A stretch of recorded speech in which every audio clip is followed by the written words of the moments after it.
નમસ્કાર દર્શક મિત્રો, તમારો આજ કાર્યક્રમમાં હું કુમાર બારોટ આપ સૌનું સ્વાગત કરું છું. દર્શક મિત્રો, શાસ્ત્રોમાં કહેવાયું છે કે ક્ષમા વીરસ્ય ભૂષણમ, એટલે કે ક્ષમા જે છે તે વીરની નિશાની છે, તેનું આભૂષણ છે.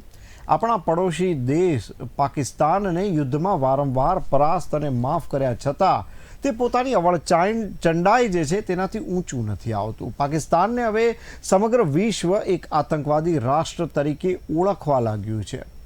પાકિસ્તાન પોતાના દેશના નાગરિકોની જરૂરિયાત પૂરી નથી કરી શકતું, પરંતુ હજુ તેને કાશ્મીર મેળવી લેવું છે. તેણે જે તાલિબાનો અને આતંકીઓને આપણી અને વિશ્વ વિરુદ્ધ ઉછેર્યા, તેઓ હવે તેને જ આંખ બતાવી રહ્યા છે. પાકિસ્તાન પાસે આવેલા ગિલગિટ અને બાલ્ટિસ્તાન જે છે તે પણ પાકિસ્તાનની નાપાક હરકતોથી પરેશાન છે. અમેરિકાએ પણ અને વિશ્વના અનેક દેશોએ પણ પાકિસ્તાનને અનેક વખત ચેતવણી આપી છે, છતાં પણ પેલું કહે છે ને, આપણે ગુજરાતીમાં કહેવત છે, કૂતરાની પૂંછડી વાંકી તે વાંકી. પાકિસ્તાનમાં મોંઘવારી અને આર્થિક તંગીએ માજા મૂકી દીધી છે. લોકો જીવન જરૂરિયાતની જે ચીજ વસ્તુઓ છે તેના માટે તરસી રહ્યા છે, તેના માટે વલખા મારી રહ્યા છે. આવામાં પણ પાકિસ્તાન પોતાની ટંગડી ઊંચી રાખી રહ્યું છે. દર્શક મિત્રો, પાકિસ્તાને એવી વાત કરી છે કે અમે ભારત સાથે વાટાઘાટો કરવા તૈયાર છીએ, શાંતિ મંત્રણાઓ કરવા તૈયાર છીએ, પરંતુ ભારતે જે કાશ્મીર છે તેને છોડવું પડશે. તો સૌથી મહત્વની વાત છે કે આજે પાકિસ્તાન આવી વાતો શા માટે કરી રહ્યું છે. આ જ મુદ્દા ઉપર આજે આપણે ચર્ચા કરવાની છે, જેની માટે અમારી સાથે ડિફેન્સ એક્સપર્ટ ઉત્પલ વોરા જોડાઈ ગયા છે. આ ઉપરાંત ડિફેન્સ એક્સપર્ટ લલિત રાવલ તથા ડૉક્ટર કિંજલ દેસાઈ રાજકીય વિશ્લેષક છે, તેઓ અમારી સાથે જોડાઈ ગયા છે. આપ સૌનું તમારો અવાજ કાર્યક્રમમાં ખૂબ ખૂબ સ્વાગત છે. સૌથી પહેલાં હું ઉત્પલ વોરા સાહેબ પાસે આવીશ કે વોરા સાહેબ, આજે આખી જે હવે સામે આવી રહી છે બધી વાતો, પાકિસ્તાનના જે વડાપ્રધાન છે તેઓ હવે એવું કહી રહ્યા છે કે અમે ભારત સાથે શાંતિની મંત્રણાઓ કરવા તૈયાર છીએ. ભારતે આ મંત્રણા પાછી યુએઈમાં કરવાની છે અને યુએઈએ આમાં પાછું દખલ દેવાની છે કે ભાઈ આ જે આખી મંત્રણા થાય તેમાં યુએઈ પણ ઇન્વોલ્વ હોય. પાછું એવો પણ આગ્રહ રાખી રહ્યું છે કે 370ની કલમ હટાવી દેવામાં આવે, જેની સાથે ખરેખર એને કોઈ લેવા દેવા નથી. તો પાકિસ્તાનની આજે આખી જે આ હરકતો સામે આવી રહી છે, ક્યાંક કોઈક મુદ્દાથી ધ્યાન ભટકાવવાની કોશિશ છે કે ફરીથી આપણને રંજાડવાનો એક નવો પેંતરો?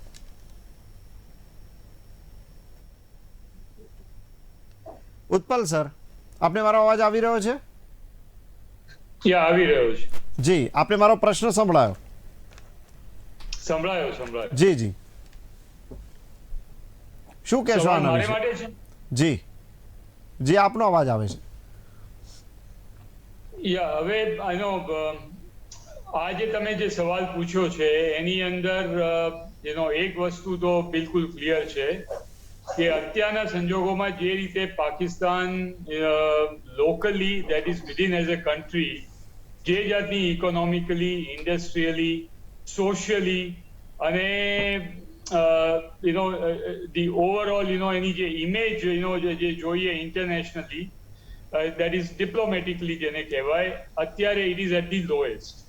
અને ધેરફોર કોઈને કોઈ એક એવી એને જરૂર હતી કે જેથી કરીને એ પોતાની ક્રેડિબિલિટી એસ્ટાબ્લિશ કરી શકે અને અમુક જે જાતના પ્રેશર ઇન્ટરનેશનલી આવી રહ્યા હતા એમાંથી છૂટવા માટે આઈધર ઇટ ઇઝ એ પ્લોય, જેમ તમે કહ્યું કે કોઈ જાતનો એક પેત્રો છે, પણ એને ડિટેલમાં એનાલિસિસ કરવામાં આવે તો એક વસ્તુ is very clear that militarily, let us start systematically, step by step.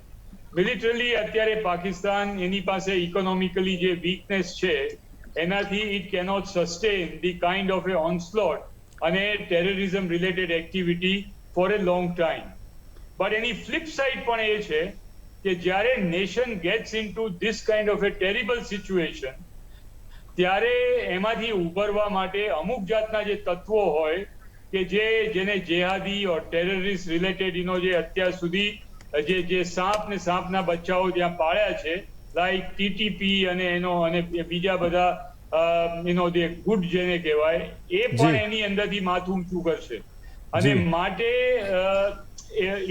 એ ગુટ તરફથી પણ એની પર પ્રેશર આવી શકે છે. And that is the flip side of it. માટે આ બધી સિચ્યુએશન જોતા જે ચાઇના સાથેના રિલેશન્સ હતા, now China is also initiated a wait and watch position. અને અમેરિકા તરફથી પણ જો ડિપ્લોમેટિક પ્રેશર આવે કે ઇન્ડિયા સાથે સમાવ મેન ધ પ્રેશર, અને એ સિચ્યુએશનમાંથી બહાર આવવા માટે અત્યારે અમેરિકા પણ પાકિસ્તાન પર દબાણ મૂકી શકતું હોય કે જેથી કરીને ચાઇનાથી એ દૂર જાય, ઇન્ડિયા સાથે સંબંધ સારા થાય, પાકિસ્તાન અને અમેરિકાના રિલેશન્સ પણ સારા સચવાય અને એ દિશામાંથી આગળ આવી શકે. અફઘાનિસ્તાન સાથે પણ એના સંબંધો જેને સ્ટ્રેટેજિક બેકયાર્ડ માનતું હતું, એ સિચ્યુએશન પણ અત્યારે બહુ જ ખરાબ છે. અને પખ્તુનખ્વાની અંદર ઓલરેડી જે અફઘાનિસ્તાન ગવર્મેન્ટ તરફથી જે જાતના સ્ટેટમેન્ટ્સ આવી રહ્યા છે, it is really very concerning for Pakistan and also for the entire region. Iran સાથે પણ એના સંબંધો જરાય અત્યારે સારા નથી, અને ધેરફોર ઈરાન પાકિસ્તાન બોર્ડર ઉપર પણ they are in A very terrible situation. આ બધા સિચ્યુએશનની અંદર શાહબાઝ શરીફ, who is still a novice in Pakistan politics, in international politics અને રિજિયોનલ પોલિટિક્સમાં, એને મે બી કદાચ આ જાતની ઓવરરીચ દેખાડી હોય, પણ soon after that, look at that, the kind of statements have come from the PMO of Pakistan. અને જે જાતના ઇવન આજે જે ઓફર કરવામાં આવી છે, એમાં પણ there is nothing new in it. Because ખરેખર જો જોવા જઈએ તો he has very clearly stated that the core issue of Jammu and Kashmir and abrogation of Article 370, will be the fundamental issues on which we have to talk. અને જો એ વસ્તુ પર talk કરવા, જો વાતચીત કરવાની હોય, તો ઇટ્સ નોન સ્ટાર્ટર. તો એમાં નવું શું છે? અને માટે એટલા બધા ઘેલા થઈ જવાની કઈ જરૂર નથી. અને we have to take Pakistan China relations, Pakistan international situation, Pakistan internal situation, એ બધાને કન્સિડર કરતા જે ગુજરાતીમાં જે કહેવત છે કે તેલ જુઓ તેલની ધાર જુઓ, અને હજી સુધી વેટ કરી અને let us wait and watch. બિલકુલ કઈ જાતની સિચ્યુએશન પીઓકેમાં ઇમર્જ થઈ રહી. માટે તમે જો જુઓ તો બાલ્ટિસ્તાન, અને ઓલ્સો ધી બલુચિસ્તાન, અને એ બધા રિજિયનની અંદર જે જાતની સિચ્યુએશન અત્યારે પાકિસ્તાન ફેસ કરી રહ્યું છે, there is virtual revolt. અને આ રિવોલ્ટને ડામવા માટે Pakistan has to take care of various fronts. So, whether it's a Afghan border, whether it's a Iran border, whether it is Baluchistan and Gilgit-Baltistan, and therefore, we have to really see in a larger perspective. Maybe it is, China is creating a situation whereby Pakistan goes totally broke. એની પાસે આમે પૈસા નથી. China is not ready to give that help at this moment of time. અને આ ચાઇનાના ટ્રેપમાં પડવાની બી કદાચ જરૂર નથી. અને માટે હું કહું છું કે વેટ એન્ડ વોચ. બિલકુલ એ બિલકુલ જાણે છે ઉત્પલ સર, વોરા સાહેબ એ બિલકુલ જાણે છે કે જો ચાઇનામાં હવે વધારે પડશે તો જેવી હાલત શ્રીલંકાની થઈ હતી તેવી તેની કદાચ પોતાની થઈ શકે. યુએઈમાં પણ બાજવા મળવા ગયા હતા, પણ તેમને પણ કોઈ ખાસ પ્રતિભાવ મળ્યો નહોતો. હું રાવલ સાહેબ પાસે આવીશ. રાવલ સાહેબ, આપને મારો અવાજ સંભળાય છે? બિલકુલ સંભળાય. રાવલ સાહેબ, જે રીતે પાકિસ્તાનની આજે ઇન્ટરનેશનલ ઇમેજ આખી ઊભી થઈ ગઈ છે, ખરડાઈ રહી છે, ગ્રે લિસ્ટમાં પાકિસ્તાન, આ બધી જે આખી વાતો આવી રહી છે, હવે આવામાં પાકિસ્તાન જે આ આખી હરકત કરી રહ્યું છે, હવે આમાં એને પોતાની પ્રજા તો એ સંભાળી નથી શકતા, એને બાજુવાળાને ત્યાં શું થાય છે આ બધી એને બહુ ચિંતાઓ છે. કેટલું ટકશે આ રીતે? વોરા સાહેબની વાત હું થોડી આગળ વધારું. પાકિસ્તાનની તેમણે જે વર્ણન કર્યું કે ભાઈ મિલિટરીલી પણ એ લોકો અત્યારે અપસેટ છે, એમની પાસે એટલા સંસાધનો બચ્યા નથી, કોઈ વોર તો એફોર્ડ કરી જ ન શકે, સાથે સાથે એ આ ટેરરિસ્ટનો પણ જે અત્યારે એમના ઉપર એટેક્સ થઈ રહ્યા છે એને પણ ખાળી શકવાની એમની પરિસ્થિતિ નથી. પોલિટિકલી પણ ટોટલી ડિસ્ટર્બ સ્ટેટ થઈ ગયું છે આખું પાકિસ્તાન. એ બે સિવાય પણ ત્યાંની સ્થાનિક પરિસ્થિતિ આપણે જોઈએ તો ત્યાંની સ્થાનિક પ્રજા એટલી બધી પીડાઈ રહી છે. નથી ત્યાં મેડિસિન, નથી ત્યાં લોટ, નથી ત્યાં ઘી, નથી ત્યાં વીજળી, નથી ત્યાં પેટ્રોલ, કશું જ કહેતા કશું નથી. પ્રજાનો ખૂબ દ્રોહ થઈ રહ્યો છે. સાથે સાથે એમના ગ્વાદરમાં પણ જે ચાઇનીઝને બગાડવાની વાત ચાલી રહી છે ખૂબ મોટા પ્રમાણમાં અને ઉગ્ર પ્રમાણમાં એ લોકોનો જો એજિટેશન થઈ રહ્યા છે એ જોતા વત્તા ડિપ્લોમેટિકલી પણ આખા વિશ્વમાં એનો રાવલ સાહેબ આ વચ્ચે તૈયાર નથી. પણ લેટ મી કમ્પ્લીટ. પણ અત્યારે હાલની આ પરિસ્થિતિમાંથી ઉગરવા માટે એ કટોરો લઈ અને ભીખ માંગવા માટે વિવિધ દેશો પાસે ફરે છે. વોરા સાહેબે જેમ કીધું કે ચાઇનાએ પણ હાથ ઊંચા કર્યા. ચાઇનાએ ફક્ત હાથ ઊંચા ન કર્યા, આપણો એક ટેરરિસ્ટ હતો જે અબ્દુલ રહેમાન મક્કી, એને પણ ગ્લોબલ ટેરરિસ્ટ ડિક્લેર કરવામાં ચાઇનાએ સપોર્ટ કર્યો. ચાઇનાના સપોર્ટથી આપણે એને ડિક્લેર કરાવી શક્યા છીએ. એટલે એ પણ થઈ ગયું છે. ચાઇનાનો પણ એનો હાથ રહ્યો નથી. હવે ગલ્ફ કન્ટ્રીઝને ઇન્ડિયાના જે મીઠા સંબંધો થઈ ગયા છે એને પણ બગાડવાની ખંધી કૂટનીતિ અને કુટિલતા વાપરી અને આ શહેબાઝ શરીફ યુએઈમાં પહોંચ્યા. પણ યુએઈના એના સર્વેસર્વાએ પણ કહી દીધું કે ભાઈ આમાં અમે કાશ્મીર માટે કંઈ ન બોલી શક્યા. એની મુરાદ એવી હતી કે આપણે કંઈક કરીએ, એમાં મીડિયેશન કરે અને આમાં વાત કરીએ. એ જ્યાં ત્યાં વાત કરી, ભારતની વખાણવાની વાતો કરી, ભારત સાથે આપણા યુદ્ધો હારી ચૂક્યા છીએ, હવે આપણે પરિસ્થિતિમાં નથી, હવે આપણે સારી રીતે વર્તવું જોઈએ. આ મીઠી મીઠી વાતો કરવા પાછળનો ઉદ્દેશ પણ એમનો એવો હતો કે એનાથી યુએઈના અને સાઉદી અરેબિયાને ઇન્વોલ્વ કરે અને આપણી સાથે નેગોશિયેટ કરીને આપણા પીએમ શ્રી સાથે એમને વાત કરવાની કંઈક ગોઠવણ કરાવી આપે. એમાં એ સફળ થયા નહીં. પરત ગયા પાકિસ્તાન તરફ. એમના મુલ્લાઓ અને એમનું સૈન્ય એના માથે પડ્યું, તમે કેમ આમ કર્યું, કાશ્મીરનો કેમ ઉલ્લેખ ન થયો, શા માટે આવું ન કર્યું. એટલે વળી પાછા અહીંયા આવીને ગુલાટ મારી અને એને પાકિસ્તાનનો મુદ્દો જ્યાર સુધી ભારત સરકાર 370 અને 35 એને રિવર્ટ બેક ન કરે ત્યાર સુધી અમે વાત નહીં કરીએ. હવે આ ભૂખે મરતો, હાથમાં કટોરો લઈને દેશ વિદેશોમાં ભીખ માંગતો દેશ છે, વાહિયાત વાતો કરે. ફક્ત આ એમની આંતરિક ઇમેજ અને આંતરિક જે ડખા ચાલી રહ્યા છે એમાંથી બચવાના એક પ્રયત્ન માત્ર રૂપે. અને જેમ વોરા સાહેબે કીધું એમ કે આ આવું એટલું ડામાડોલ પરિસ્થિતિ થઈ ગઈ છે કે ત્યાંનો એ વિદ્રોહ ખાળવા માટે ત્યાંની લોકલ પબ્લિક હવે અહીં પ્રશ્ન અહીંયા એ જ છે રાવલ સાહેબ આ વાત આપની બિલકુલ સાચી. પ્રશ્ન અહીંયા એ જ છે. આપણી સાથે રૂઝાનજી પણ જોડાઈ ગયા છે, પણ હું પહેલા કિંજલબેન પાસે આવીશ. કિંજલબેન, જે રીતે આખી એક પરિસ્થિતિ ઊભી થઈ છે, ઇન્ટરનેશનલી પાકિસ્તાનની છબી તો ખરડાઈ ગઈ છે અને કદાચ હવે બધા પાકિસ્તાનને ઓળખી પણ ગયા છે, પણ છતાં એ આવા બધા ત્યાંના ખાસ કરીને આ જે પીએમ છે એ આવા બધા નિવેદનો કરતા રહે છે. શું કહેશો આ સમગ્ર પરિસ્થિતિ વિશે? જી, જ્યારે 9/11 ની ઘટના થઈ હતી એ વખત પછીથી પાકિસ્તાનની આંતરરાષ્ટ્રીય છબી ઓલરેડી ખરડાયેલી હાલતમાં હતી. પાકિસ્તાનના રહીશોને ઇન્ટરનેશનલ લેવલ પર જે તે દેશમાં એક શંકાની સોયની દ્રષ્ટિએ જોવામાં આવતા હતા. આ એક ઘટના આપણે જોયેલી છે અને બહુ વર્ષો સુધી એ ચાલી. ત્યારબાદ અત્યારની પરિસ્થિતિમાં આપણે જોઈએ તો ક્રમશઃ પાકિસ્તાનની જે પરિસ્થિતિ, ઇકોનોમિકલ પરિસ્થિતિ છે એ અત્યારે એટલી ડામાડોળ છે કે એને સેલ્ફ સસ્ટેન કરવું મુશ્કેલ છે. એટલે ફંડ્સની યાચના કરવા માટે જ્યારે યુએઈ પાસે જાય છે ત્યારે બી મિયા તંગડી ઊંચી રાખીને વાત કરે છે કે ભાઈ અમે અહીંયા ભારત સાથેના અમારા સો એન્ડ સો ઇશ્યુઝ છે એ તમે સોલ્વ કરો. એ યુએઈ શેના માટે સોલ્વ કરે ભારતના ઇશ્યુ? બરાબર, એ નંબર 1. હવે પાછું એ કહે છે કે અમારો ભાઈ યુએઈ, એટલે જે પોતાની તરફ કરવાના પ્રયત્ન. નંબર 2, 370 જે કલમની વાત થઈ એ પછી ઓલરેડી પાકિસ્તાનને પોતાનો જે કંટ્રોલ છે એ પીઓકે તરફથી જતો હોય એવું પણ દેખાય છે. અત્યારે પીઓકે ના રહીશો એવું કહેવા લાગે છે કે પાકિસ્તાન તો ડૂબી રહ્યો છે આર્થિક રીતે, અમારે હવે પાકિસ્તાન સાથે રહેવાની માનસિક તૈયારી નથી. ઇતિહાસમાં આટલા વર્ષો, 75 વર્ષ પછી પહેલી વાર કદાચ પીઓકેના નાગરિકો ખુલીને બોલી રહ્યા છે કે અમારે ભારત સાથે રહેવું છે.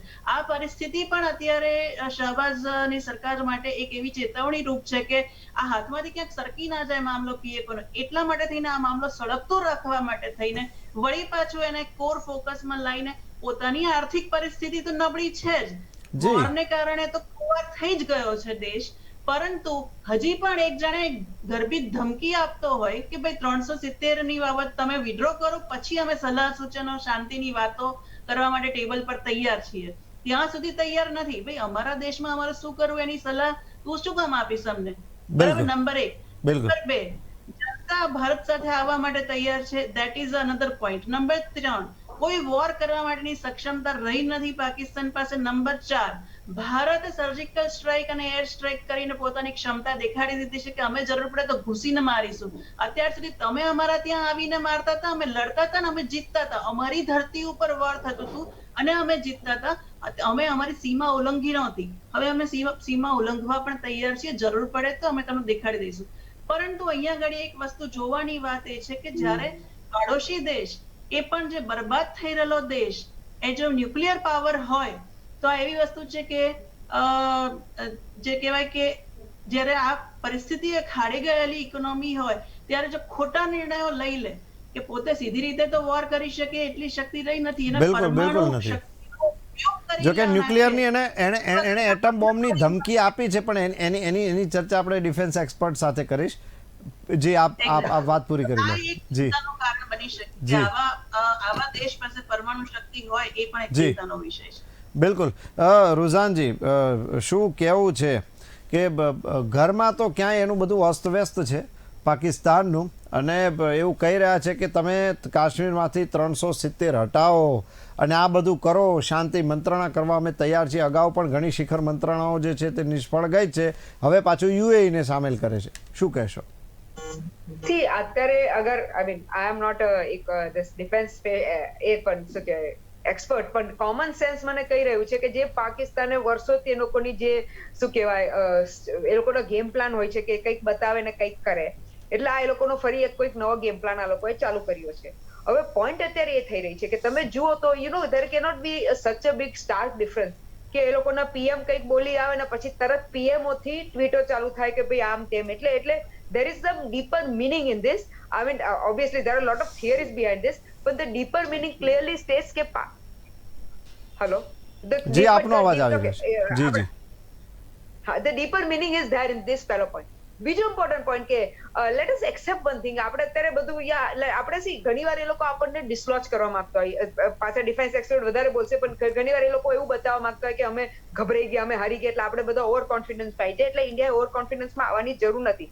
એ સામે તમે જુઓ તો અત્યારે થોડા ટાઈમ 3, 4 યા 5 કલાક પહેલા જ શું કહેવાય એની ઇસ્લામાબાદની એસેમ્બલી યુએસએ ની એમ્બસીએ ટ્વીટ કરીને કહી દીધું કે 45.45 બિલિયન રૂપીઝ, આ ડોલર કંઈક વધારે છે એટલે જે બી ડોલર લખાયા છે, પણ 45.45 બિલિયન રૂપીઝ આ લોકોએ યુએસએ અત્યાર સુધીમાં 1 જાન્યુઆરી અત્યાર સુધીમાં પાકિસ્તાનને જે ફ્લડ જે બી નામે લોકો પૈસા તો જાતના નામે આપે છે એટલે એ આપ્યા છે. એટલે જસ્ટ ટુ શો કે ભાઈ અમને અમારી પાસે યુએસએ નો સપોર્ટ છે, જે આપણે બધા કહીએ છીએ ને. પણ let us accept one thing કે let us not underestimate Biden. ભલે બધા ઘણી વાતો કરતા હોય, પણ એમની જેટલી પેલી કૂટનીતિ ફોરેન પોલિસી, કારણ કે વર્ષોથી એમને એમાં કામ કર્યું છે, એટલે જેટલી છે આપણે કદાચ એમાં પહોંચતા થોડી વાર લાગશે. પણ પોઈન્ટ અત્યારે એ થઈ રહ્યો છે which is very important for us to understand. જ્યારે આપણે આજે અહીંયા વાત કરી રહ્યા છીએ કે આપણે લેટ અસ સે કે આપણે જે આપણી ઇન્ડિયાએ જે બહુ ઇમ્પોર્ટન્ટ કામ કર્યું હતું કે જે શું કહેવાય જે 370 ને રિપીલ કરી, એકચ્યુઅલી જોવા જઈએ તો એનામાં પાકિસ્તાનને પહેલાથી એના શું કહેવાય એ વહેમમાં બેઠો હતો કે ભાઈ આપણે કરી નહીં શકશું, because the political will was not there. Technically it could have been done but આપણે જે બી પહેલા અપીઝમેન્ટ પોલિટિક્સ જે બી હતી એ પહેલા નહોતું, જે હવે અત્યારે આવી ગઈ છે કે ના હવે આપણા ઇન્ડિયાના આપણા દેશનો obviously for us Pakistan for us Kashmir is our crown, આપણું માથું છે, આપણું તાજ છે. એટલે એ પોઈન્ટ ઓફ વ્યૂ થી ઇટ ઇઝ વેરી ઇમ્પોર્ટન્ટ કે ઇન્ડિયા નાવ હવે ખરી રીતે અત્યારે હું અગર I mean from my point of view અગર આપણે પહેલાથી એઝ અ ધીસ થિંગ આપણે પહેલાથી ભલે સાહેબ બિરયાની ખાઈને આવ્યા હતા, પણ આપણે પહેલાથી એ કહ્યું હતું કે ટોક અને ટેરર બંને જોડે ના જઈ શકે, તો આપણે બી સામે કન્ડિશનો મૂકી શકીએ છીએ કે ભાઈ અમે બી પહેલા જે ટોક ને ટેરરની કન્ડિશન મૂકી હતી આપણે બી સામે મૂકી શકીએ છીએ, અને let that message also go. એ તો આપણે અત્યાર સુધી રુઝાનજી આપણે તો દાઉદની પણ કન્ડિશન મૂકી છે કે દાઉદ પણ પાછો આપી દો, અને બધા એ પણ જાણે છે કે લાદેન પણ ત્યાં જ મર્યો. હવે આવીશ હું વોરા સાહેબ પાસે. વોરા સાહેબ, જો વાત કરીએ તો એક એવી વાત શાહનવાઝે કરી કે એ ખાલી શરીફ અટક જ છે, બાકી એક પણ કોઈ ત્યાં કોઈ શરીફ હોય એવું લાગતું નથી. શાહનવાઝે જે વાત કરી એમાં વસ્તુ એણે આ વાત કરી કે ભાઈ પાકિસ્તાન અને ભારત બંને પાસે જે છે એટમ બોમ્બ છે. હવે એમણે આજે આખા એટમિક પાવરની જે વાત કરીને એમાં પછી બંને દેશોમાં એટલી ખુવારી થશે કે કોઈ પૂછવાવાળું નહીં હોય કે ત્યારે શું હતું. શું કહેશો, ખરેખર પાકિસ્તાન આવી કોઈ સ્થિતિમાં છે કે આવું કંઈક કરે, અને એને ખરેખર હવે કરવાની જરૂર શું છે? એક વસ્તુ આપણે બરાબર સમજી લેવી જોઈએ કે આ જાતનું ન્યુક્લિયર બ્લેકમેલ એ પાકિસ્તાન ખાલી ઇન્ડિયા સાથે નથી કરતું, એ વર્લ્ડ સાથે પણ કરે છે. સો ધેરફોર મેક નો મિસ્ટેક, આ વસ્તુની અંદર કોઈ જલ્દી નિર્ણય ના લેવાય, because let's face the fact that ultimately તમે ગમે તેટલું પાકિસ્તાનને હેટ કરતા હો, હેટ્રેડ હોય, તેમ છતાં he is geographically your neighbour, and similarly is China. અને China Pakistan nexus is very well established. જો ચાઇના અને નોર્થ કોરિયાની જો ફુલ્લી એક્ટિવ સપોર્ટ ના હોત અને અમેરિકાએ જો આંખો બંધ ના રાખી હોત તો Pakistan would not have been a nuclear neighbour for India. માટે આ સિચ્યુએશન અને આ reality you cannot wish it away. Secondly, make no mistake, હું આ underline this word of mine અને આ સમજી લો કે મેક નો મિસ્ટેક, પાકિસ્તાનને કોઈ દિવસ world powers they will not let them fall, whether it is America, whether it is China, whether it is Europe, or whether any other countries of the United Nations, because Pakistan is the fulcrum of in the South Asia, અને પાકિસ્તાનને હાથમાં રાખવું એમને માટે જરૂરી છે. Secondly, it's a nuclear power, whether you like it. પાકિસ્તાનના nuclear codes, પાકિસ્તાનના ન્યુક્લિયર વોરેટ્સ અને પાકિસ્તાનના nuclear launch capability of missiles, they can never allow to be compromised. And though it is a hoax, and it is not possible that it can fall into the hands of terrorists or jihadists. એ ના થઈ શકે, કોઈ દિવસ ના થઈ શકે, because those who talk કે આ વસ્તુની કદાચ jihadists અને terrorists ના હાથમાં પડી જશે, they very well understand કે it is just not possible. Nuclear command and control structure will never allow that kind of thing to happen. Imagine the case of Ukraine. When Russia got bifurcated in those 10, the peripheral states, when Gorbachev wanted to become a statesman, the first thing the US and the other NATO countries they did was to take away the nuclear warheads from Ukraine. અને માટે nuclear આજે યુક્રેનની આ પરિસ્થિતિ થઈ. If Ukraine had nuclear, the armaments, Russia would not have been able to be, doing this, what they are doing it now. Okay. So, જ્યાં સુધી Pakistan nuclear power છે ત્યાં સુધી world powers and world countries will not allow that kind of situation to be created કે Pakistan becomes desperate. અને માટે જે બી કોઈ પાકિસ્તાનનું ઓપોઝ કરે એની સાથે સાથે પાકિસ્તાનને એટલો સપોર્ટ આપી એની પીઠ થાબડી અને પાકિસ્તાનને ઊભું કરશે. Whether it is Gulf countries, whether it is the Muslim the OIC countries, or whether it is US, or whether it is UK, પણ or Utpal whether sir, it is NATO. Vora sir આનો અર્થ તો એ થયો, લલિતભાઈ પાસે હવે રાવલ સાહેબ, કે આનો અર્થ તો જે વોરા સાહેબે કીધું કે એ થયો કે પાકિસ્તાનને ટપારશે પણ ખરા, થોડા પંપાળશે પણ ખરા, પણ ખરેખર એવું ક્યારે ઈચ્છશે નહીં કે પાકિસ્તાન એવી કોઈ પણ હરકત કરે કે જેને લીધે થઈને પાકિસ્તાન પોતે નહીં સમગ્ર વિશ્વ જે છે એ સંકટમાં આવી જાય. ન્યુક્લિયરની જ્યારે વાત કરવામાં આવે તો ખરેખર શું લાગી રહ્યું છે, ઇન્ટરનેશનલી પાકિસ્તાન પર પણ આવું કોઈ દબાણ નહીં હોય કે જે પાકિસ્તાનને આ બધું કરતા રોકશે? પાકિસ્તાનની આંતરિક પરિસ્થિતિઓના કારણે જે ડાવાડોળ પરિસ્થિતિ ઊભી થઈ છે એના અનુસંધાને હમણાં જ વેરી રિસન્ટલી 150 કન્ટેનર ભરી અને આર્મામેન્ટ્સ યુક્રેનને પાકિસ્તાન સપ્લાય કરી ચૂક્યું છે. હવે તમે શું માનો છો કે એની પાસે ન્યુક્લિયર છે તો આવી ડાવાડોળ પરિસ્થિતિમાં વેચવાના નીકળી શકે? એ યુક્રેન પણ એનો ખરીદદાર બની શકે, અફઘાનિસ્તાનના ટેરરિસ્ટ પણ એનો ખરીદદાર બની શકે, ઈરાન પણ એનો ખરીદદાર બની શકે, અને ઇવન ઉત્તર કોરિયા પણ એનો ખરીદદાર જ્યારે ઉભો કર્યો હોય, અને ચાઇના પણ એની લાઈનમાં છે. આ બધાની પાસે ખરીદવાની શક્તિ છે અને એના વાટાઘાટો કરી પણ શકે અને વેચી પણ શકે. પણ વેસ્ટર્ન પાવર્સ જે છે એ બધા આમાં વચ્ચે ઉભા થશે અને એની આ ડૂબતી નાવને બચાવવા માટે કદાચ ઇટ ઇઝ માય બિલીવ કે ભાઈ એનો ન્યુક્લિયર પાવર, એના ન્યુક્લિયર આર્મામેન્ટ્સ જે છે એ બધા એને ખરીદી લે વેસ્ટર્ન વર્લ્ડ, કાં તો એના ઉપર કોઈ એવો કંટ્રોલ મૂકી દે અને જેના તહત એને કંઈક આર્થિક મદદ થાય અને તો પાકિસ્તાન કદાચ થોડો સમય માટે સર્વાઈવ કરી શકે. બાકી પાકિસ્તાનની સર્વાઈવલની કોઈ શક્યતા બચી જ નથી. લોકો ભલે કે અત્યારે નાદાર થઈ ગયું, બિલકુલ મોંઘવારીએ માજા મૂકી છે, નાદાર થઈ ચૂક્યું છે. પાકિસ્તાન ઓલરેડી નાદાર થઈ ચૂક્યું છે. એના પેનલિસ્ટનું આપણે જયારે હું સાંભળું છું અને ન્યૂઝ ચેનલ ઉપર, ત્યારે એ લોકો સ્પષ્ટ કે છે કે ભલે એ નાદાર થશે એવી વાત વ્યક્ત કરે છે, પણ ઓલરેડી પાકિસ્તાન નાદાર થઈ ચૂક્યું છે, આર્થિક ડાવાડોલ થઈ ચૂક્યું છે, પોલિટિકલી પણ એ લગભગ ખતમ થવાની તૈયારી. કદાચ મને તો એવું લાગે છે કે આર્મી આવીને ટેક ઓવર કરી લેશે એવી પરિસ્થિતિ પણ ઉભી થશે. અને જે ભૂતકાળમાં થયું છે, બિલકુલ વિદ્રોહ ચાલી રહ્યો છે, એ વિદ્રોહ ડામવા માટે પાકિસ્તાને ખૂબ આકરા પગલા ભરવાના રૂપે કદાચ ભારત સાથે ચમકલું કરવા પણ એ આગળ આવે જો આર્મી ટેક ઓવર કરે તો. બિલકુલ. તો કદાચ એવું કહી શકાય કે જી જી જી જી પ્લીઝ જસ્ટ એક કે બે મિનિટ. આ વસ્તુ સમજવાની બિલકુલ જરૂર છે કે કોઈને કોઈ હિસાબે આ અત્યારે જે સિચ્યુએશન ઉભી રહી છે એમાં China is watching it very very carefully like A hoc. અને માટે ચાઇના પાકિસ્તાનને એવી સિચ્યુએશનમાં લાવશે કે જેથી કરીને પાકિસ્તાન ચાઇના ઉપર ટોટલી ડિપેન્ડન્ટ થાય. અને therefore there is a Afghanistan on our eastern border and northwestern border there will be a bankrupt nation like Pakistan. So a failed state like Pakistan અને એમાં જો terrorists અને jihadis if they start coming to power અને એમની પાસે જો leverage આવે, એમની પાસે એમાં જો say આવે in political the firmaments of the country or a fulcrum of the country, then we are in for a very serious trouble. માટે ઇન્ડિયાએ અત્યારે બહુ આનંદિત થવાની જરૂર નથી. We already have one Afghanistan on our eastern sector which is a trouble. અને in the Afghanistan government is headed by the die-hard terrorists અને jihadists. જો similar thing happen on our northwestern border also, we are in a serious trouble. Therefore a fragmented Pakistan divided into this kind of situation is more dangerous than this politically stable Pakistan. So by no means હું એવું નથી કહેતો કે આપણે પાકિસ્તાનને ઊભું કરીએ. No, I am not saying that. પણ જે છે એ સ્થિતિમાં એને રહેવા દેવાનું છે.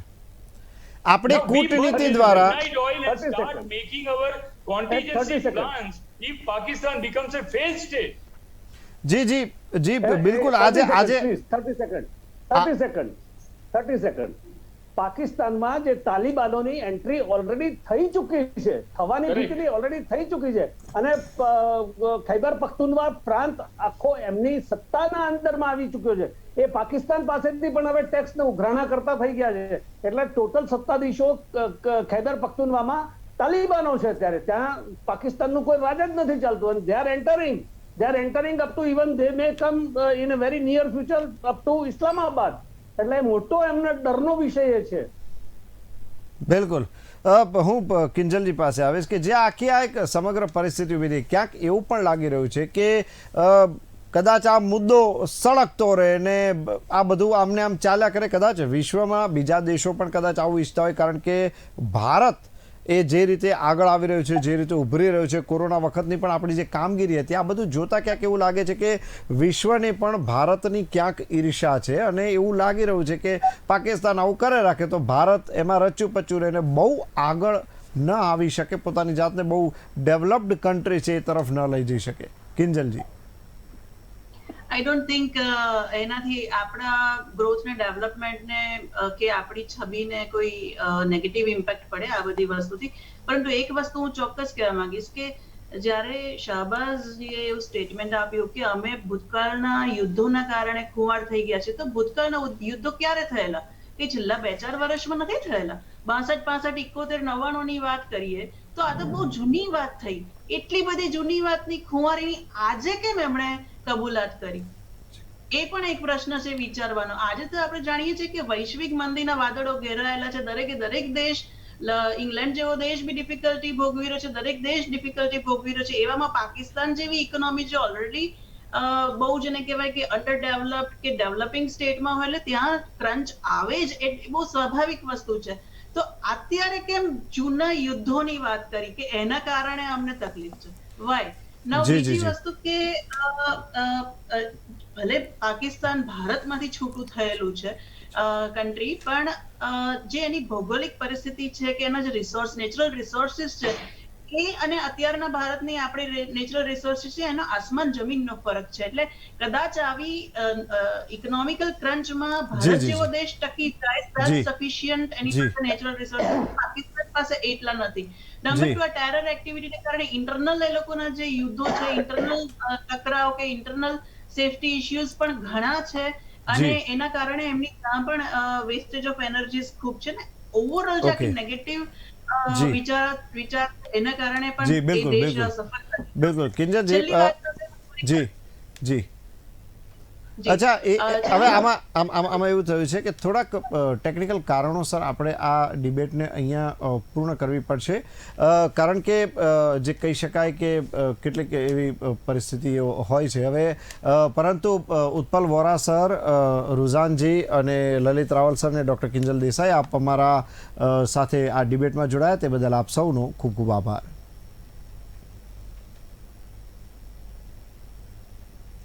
તો દર્શક મિત્રો, આપણે જોયું કે તમારો અવાજ કાર્યક્રમમાં કે જે રીતે આખી એક પરિસ્થિતિ ઊભી થઈ છે, પાકિસ્તાન જે છે તે હવે ભારતને કંઈક ને કંઈક રીતે અડપલા કરતું હોય છે, તે પોતાની અવળચંડાઈથી ઉપર નથી આવતું, પરંતુ હવે ભારતે એક જ સ્થિતિ પર પોતાનું સ્ટેન્ડ લેવું પડશે, અને તે સૌથી મહત્વની વાત એ છે કે તેને પોતાની જાતને ડેવલપ કરવાની છે, પાકિસ્તાનને આવી કણગતથી દૂર રાખીને અને કૂટનીતિ દ્વારા પાકિસ્તાનને આપણે હરાવવું પડશે. તો હાલ તમારો અવાજ કાર્યક્રમમાં બસ આટલું જ. ફરી મળીશું એક નવા મુદ્દા સાથે. ત્યાં સુધી રજા આપશો.